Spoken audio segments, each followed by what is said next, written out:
दोस्तों हर व्यक्ति अमीर बनना चाहता है। सभी का सपना होता है कि उनके पास बहुत धन दौलत हो, महंगी गाड़ियाँ हो, बंगले हो, महंगे कपड़े हो। ये सपना तो सभी लोग देखते हैं, पर बहुत कम लोग ही इस सपने को पूरा कर पाते हैं। ऐसा नहीं है कि लोग मेहनत नहीं करते, बेशक वो कड़ी मेहनत करते हैं, पर पैसों का मैनेजमेंट कैसे करना है लोग ये नहीं जानते हैं। इस वजह से लोगों को अमीर बनने के सपने पूरे नहीं हो पाते हैं। और बचपन से ही हमारे दिमाग में ये बात डाल दी जाती है कि आप अच्छे से पढ़ाई करते हैं, अच्छे मार्क्स लेके आते हैं तो फ्यूचर में आपको एक अच्छी सी जॉब मिलेगी और आप खूब सारा पैसा कमाएंगे। लेकिन हमारे देश भारत में बहुत ऐसे लोग हैं जो बहुत ज़्यादा पढ़े लिखे हैं और अच्छी नौकरी में होते हुए भी फाइनेंशियली मजबूत नहीं है। वहीं दूसरी तरफ ऐसे भी लोग हैं जो ना तो अच्छे से पढ़ाई किए होते हैं और ना ही किसी के अंडर में जॉब करते हैं, फिर भी वे अमीर लोगों की गिनती में सबसे आगे हैं। इसका सबसे अच्छा एग्जाम्पल है गौतम अडानी। यानी हम कह सकते हैं कि कोई भी व्यक्ति सिर्फ पढ़ाई और नौकरी के दम पर ही गरीब और अमीर नहीं हो सकता। इसके लिए आपको फाइनेंशियल मैनेजमेंट को समझना बहुत जरूरी है।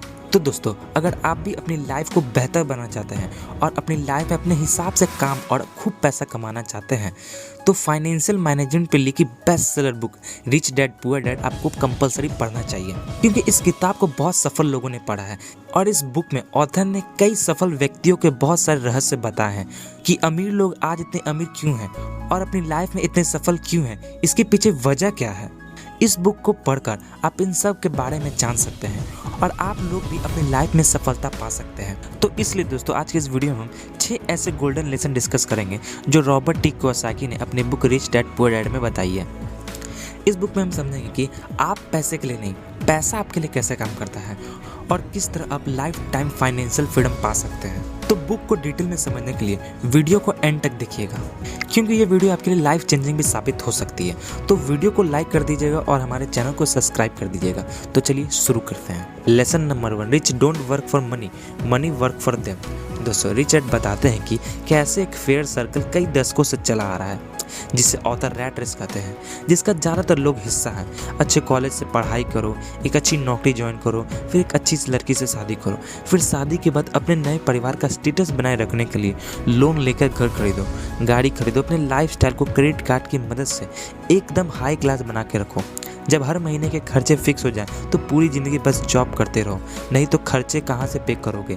रिच डैड कहते हैं कि इस रैट रेस में काम तो सबसे ज़्यादा आप कर रहे हो, लेकिन इसका ज़्यादा बेनिफिट कुछ और लोग ले रहे हैं। आपसे ज़्यादा पैसा तो आपके एम्प्लॉय कमा रहे हैं और हैवी टैक्सेस आप गवर्नमेंट को दे रहे हैं। और आपके जो बैंक्स में लोन चल रहे हैं और क्रेडिट कार्ड के ऊपर जो ड्यूज़ है उस पर आपका बैंक बहुत ज़्यादा पैसा कमा रहा है। अब ज़्यादातर लोग इस रैट रेस का हिस्सा बनकर नाखुश भी हैं, फिर भी वे रैट रेस का हिस्सा क्यों बने रहते हैं? तो इसका कारण है फेयर सर्कल, यानी फेयर ग्रिड फेयर। दोस्तों बचपन से बस यही साइकिल हमारे दिमाग में बैठाया जाता है, अच्छा पढ़ो, नौकरी करो और पैसे कमाओ। अगर ऐसा नहीं होगा तो तुम कामयाब नहीं हो पाओगे। अगर कोई दूसरा रास्ता चुनोगे तो फेलियर ही मिलेगा। ये डर आपको रैट रेस का हिस्सा बनाता है। तो जब पैसा आना शुरू हो जाता है तो अगला स्टेप आता है ग्रिड, सब कुछ खरीद लेने के ग्रिड, घर, गाड़ी, इलेक्ट्रॉनिक सामान। अब जब चीज़ें खरीदने की आदत हो जाती है तब इस सर्कल से निकलना बहुत मुश्किल हो जाता है, क्योंकि आपको डर लगता है अगर पैसे नहीं होंगे तो बिल कैसे पे करेंगे, कोई चीज़ खरीदनी है तो कैसे खरीदेंगे। यही डर आपको रैट रेस का हिस्सा बनाए रखता है। इस साइकिल में रहकर ये तो पक्का है आप कभी गरीब नहीं होगे, लेकिन ये भी गारंटीड है आप बहुत ज़्यादा अमीर नहीं बन पाओगे, वेल्दी नहीं बन पाओगे, क्वालिटी ऑफ लाइफ नहीं होगी। अपने रिटायरमेंट तक सुबह से शाम यही गंदा रूटीन लागू करते रहोगे, ये गारंटीड है। तो रिच डैड पहले लेसन में यही बताते हैं कि आपको एक बार अपना डर खत्म करके इस सर्कल से बाहर निकलना होगा। ऐसा कुछ करना होगा, आप पैसे के लिए काम ना करें, पैसा आपके लिए काम करे। एक ऐसा बिजनेस जहां आपकी बिजनेस को जरूरत ना हो। एक बार पैसा लगा दिया, सिस्टम बना दिया, वर्कर्स को ट्रेन कर दिया, तब आपका लगाया पैसा आपको पैसा कमा कर देगा। पैसा आपके लिए काम करेगा, आप पैसे के लिए नहीं। आप अपने बचे हुए टाइम को फर्दर ऐसे बिजनेस क्रिएट करने में लगा सकते हैं जिसमें आपका पैसा आपके लिए और पैसा बनाए, बिना आपके एक्टिवली इन्वॉल्व हुए। Lesson number 2, keeping money is more important than making it. दोस्तों सुशील कुमार, जिन्होंने KBC 2011 में 3.6 करोड़ की प्राइज मनी सारे टैक्स के बाद जीती थी, जब उनके बारे में 2015 में पता किया गया तो पता चला कि वो आज भी जॉबलेस है। उनको मिली हुई सारी प्राइज मनी खत्म हो चुकी है। क्या था इसका कारण? इसका कारण था फाइनेंशियल इलिटरेसी। इतना पैसा मिलने के बाद भी वो इसे मेंटेन नहीं कर पाए, ग्रो नहीं कर पाए। इसलिए रिच डैड का कहना है कि पैसा कमाने से ज्यादा महत्वपूर्ण उसे रखना है। और सुशील कुमार ही नहीं बल्कि बहुत सारे ऐसे स्पोर्ट्समैन व सेलिब्रिटी भी हैं जो एकदम बहुत सारा पैसा आने के बाद बहुत अमीर हो गए, फिर कुछ सालों बाद बिल्कुल कंगाल। इसका मेन कारण था फाइनेंशियल इलिटरेसी। उन्हें पैसा मेंटेन और ग्रो करने की स्किल नहीं था। Rich dad wide spread financial literacy का एक बहुत ही बेहतरीन एग्जांपल देते हैं। क्या आपको पता है सुशील कुमार ने अपनी प्राइज मनी का अधिकांश पैसा कहाँ खत्म किया? उन्होंने अपनी जॉइंट फैमिली के लिए एक 3 मंजिला घर बनाया। रिच डैड कहते हैं कि किसी एक कंट्री में ही नहीं बल्कि पूरे वर्ल्ड में घर को एक एसेट माना जाता है, जबकि रिच डैड के हिसाब से घर एक एसेट नहीं है बल्कि एक लायबिलिटी है। एसेट तो वो होता है जो आपको पैसे से और पैसा कमा कर दे, जबकि घर के केस में आपको लोन चुकाना पड़ता है। आपकी जेब कुछ आता नहीं बल्कि जाता है। रिच डैड केवल उन चीज़ों को एसेट बताते हैं जो घर बैठे आपको पैसा कमा कर दे। हर वो चीज़ लायबिलिटी है जो आपकी जेब से पैसा निकाल कर दूसरे की जेब में डाल दे। और रिच डैड का बिल्कुल यह मानना नहीं है कि आपको घर, गाड़ी, गैजेट्स नहीं खरीदनी चाहिए, बिल्कुल खरीदनी चाहिए, पर कुछ ऐसे एसेट्स बनाकर जिनसे आने वाला पैसा आप उन चीज़ों को खरीदने में लगा सके। रिच डैड कहते हैं कि फाइनेंशियल इलिटरेसी का सबसे बड़ा कारण है उसका स्कूल कॉलेज में ना पढ़ाया जाना। स्कूल कॉलेज में तो केवल आपको जॉब कैसे लेना है यह सिखाया जाता है। जॉब से केवल बिल पे करने के लिए पैसा कमाया जा सकता है। पैसे को ग्रो कैसे करना है, वेल्दी कैसे बनाना है, वो आप जान सकते हैं एक अच्छी फाइनेंशियल एजुकेशन से ही। Lesson number 3, get in your business along with your job. दोस्तों, एक बार मैकडॉनल्ड्स के फाउंडर रे क्रॉक MBA क्लास के साथ इंटरेक्ट कर रहे थे। तब उन्होंने एक MBA क्लास से पूछा, क्या आप में से कोई बताएगा व्हाट बिजनेस आई एम इन? सब लोग हंसने लगे क्योंकि सब लोग ये मानते थे कि वह एक बर्गर के बिजनेस के किंग है। लेकिन फिर भी एक MBA स्टूडेंट ने हाथ ऊपर करके कहा, हैमबर्गर बिजनेस सर। तब रे ने जवाब दिया, मुझे पता था आप लोग यही कहेंगे, पर मैं बर्गर के बिजनेस में नहीं हूँ, मैं रियल एस्टेट के बिजनेस में हूँ। फिर रे ने बताया कि कैसे मैकडॉनल्ड्स खोलते खोलते आज अमेरिका में ही नहीं पूरे वर्ल्ड में मैकडॉनल्ड्स रियल एस्टेट का लार्जेस्ट सिंगल ओनर है। इस स्टोरी के माध्यम से रे बताते हैं कि कैसे हैमबर्गर बिजनेस के साथ साथ मैकडॉनल्ड्स के ओनर ने एक रियल एस्टेट का एक ऐसा एम्पायर खड़ा किया जो एक्चुअली उन्हें वेल्दी बनाता है। रे क्रॉक कहते हैं एक साधारण सा जॉब करने वाला इंसान भी अपने डे जॉब के साथ कुछ ऐसा कर सकता है जिससे वो एक पैरेलल बिजनेस एम्पायर का किंग बन सकता है। बिना अपने डे जॉब को छोड़े, अपनी डे जॉब को रहते हुए कुछ ऐसी एसेट क्रिएट करें जो आपको पैसा कमा कर दें।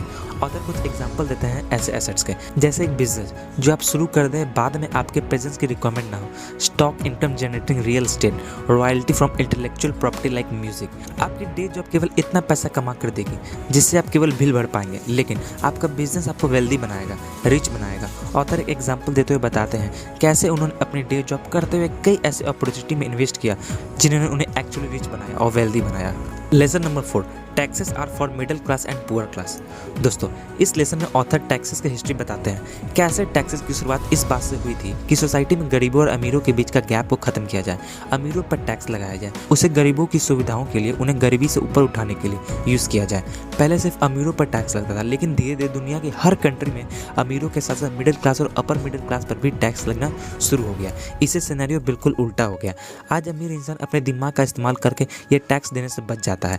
गवर्नमेंट के रेवेन्यू में ज़्यादा से ज़्यादा टैक्स कंट्रीब्यूट करते हैं वो है मिडिल क्लास और अपर क्लास। रिच मैन या बिजनेसमैन जिन्होंने अपनी कंपनियां बना ली है, वो पहले कमाते हैं फिर स्पेंड करते हैं, फिर अगर कुछ बच जाता है तब टैक्स भरते हैं। वही मिडिल और अपर मिडिल क्लास पहले कमाते हैं फिर साथ साथ उस पर टैक्स भरते हैं, फिर जो बच जाता है उसे स्पेंड करते हैं।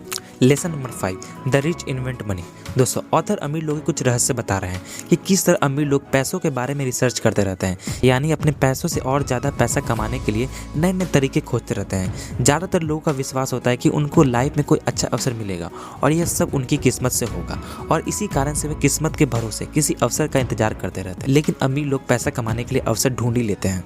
जिस व्यक्ति के पास कुछ करने का साहस होता है वो ही अपनी लाइफ में आगे बढ़ता है। एक साहस वाला इंसान बिजनेस की शुरुआत करने और इन्वेस्ट करने के लिए जो कुछ भी जोखिम उठाना है उसे पीछे नहीं हटता है। इसलिए अगर आप लोग अपनी लाइफ में अमीर बनना चाहते हैं तो आपके अंदर साहस होना बहुत जरूरी है। आपके अंदर कुछ बड़ा करने की चाहत होनी चाहिए। अगर आप अपनी लाइफ में कुछ बड़ा लक्ष्य नहीं रखोगे और उसके लिए किसी भी जोखिम को उठाने से डरेंगे तो दोस्तों याद रखिए, जिन काम में जोखिम ज़्यादा होता है उनमें उतनी ही ज़्यादा कमाई भी होती है। आप अपनी पूरी ज़िंदगी में चीज़ों का इंतजार करते रहोगे तो सिर्फ आप उसी का इंतजार इंतजार में ही अपनी ज़िंदगी गंवा देंगे, क्योंकि जैसा आप सोच रहे हैं वैसा कभी नहीं होने वाला। Lesson number 6, work to learn, don't work for money. यानी सीखने के लिए काम करें, पैसे के लिए नहीं। दोस्तों, ऑथर कहते हैं कि अगर आपको बिजनेस करना है तो पहले किसी के बिजनेस में जाकर जॉब करें, वहाँ से पैसे की उम्मीद ना रखें, बल्कि सीखें हर चीज़ कैसे की जाती है।